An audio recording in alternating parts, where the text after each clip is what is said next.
Hey guys, now we're going to talk about the current ratio. So before we spoke about net working capital, and personally, my opinion, I prefer, if I'm going to compare the two, to just look at my net working capital. It's easier for me to visualize, and I know exactly what it is I'm working with.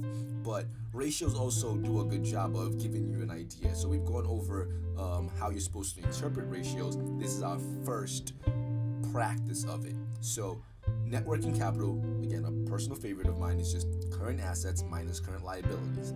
But the ratio, we're going to do a little bit of math. Is it easier? Is it more difficult? No, I think it's on the same plane. So before it was current assets minus current liabilities. Now it's going to be current assets over current liabilities. So let's take an example. Any company. Let's say it's from the very first, well, I don't know if it's the first video, but our M&M shop. One of the first videos that we made. And in our M&M shop, we were just selling M&M merchandise. So let's say we own, well, not own, I apologize, own is our equity, that we have assets that we can or may liquidate within the year in our M&M merchandise store worth $50,000. I'm trying to keep the numbers very clean here. Otherwise, for my M&M merchandise store, we would have current assets of billions and billions of dollars because he's the best rapper ever. But all right, so what do we owe?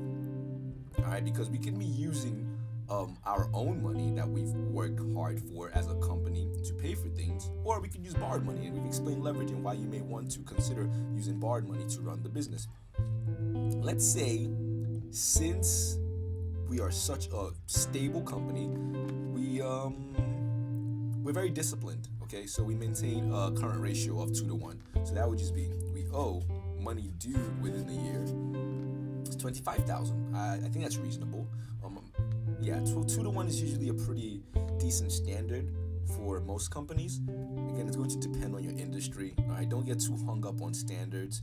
Don't lose sleep over, is it higher than this or less than this? No, think intuitively. What does it mean to you? How do you feel about it? We're business owners here. We're 50-50 on an M&M merchandise shop, and within the year, $25,000 is due, and we have things that we may liquidate within the year for about $50,000. This has nothing to do with our net income. It's just the things we have right now. So this is going to math, do your thing. It's 2-to-1. So we're looking at 2-to-1. All right, so for every dollar we owe that's due this year, we have $2, you can just say, to keep it simple for yourself, that we may sell or liquidate.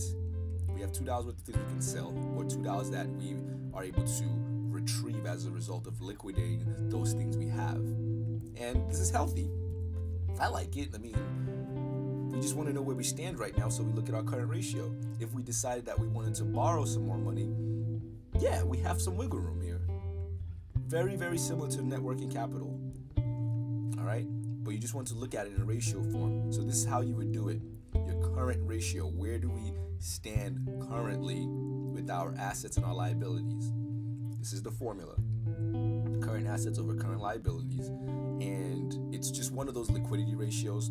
Right, before you borrow some money, banks especially, lenders, they want to know, are you drowning underwater? Is the bottom bigger than the top? Because if this was flipped, if this was 1-to-2, everyone's saying no to us, okay? No one in their right mind, especially since we're talking about current ratio, they're not going to want to take the risk. Well, you may find someone that really loves us and that loves M&M that may want to take that risk. So just so you can visualize, it would be $25,000 that we have and can liquidate within the year over $50,000. In case it was a bad decision for anyone to lend us money, I just want you to see what the numbers would look like. So current assets over current liabilities, it would be 1/2. And we're just drowning here. All right, but feel it, all right? You don't have to look at a textbook. Just understand what's going on. Do you really want to owe $2 in your personal life right now?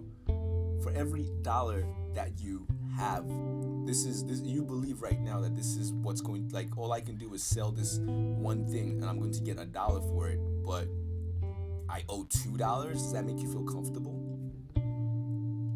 Personalize the story, okay? Ratios allow you to simplify what's going on. They break down the information very, very simply for you so you can start processing it. Do you have a lot of stuff that you could turn into cash compared to not a lot of stuff, not a lot of money that you owe?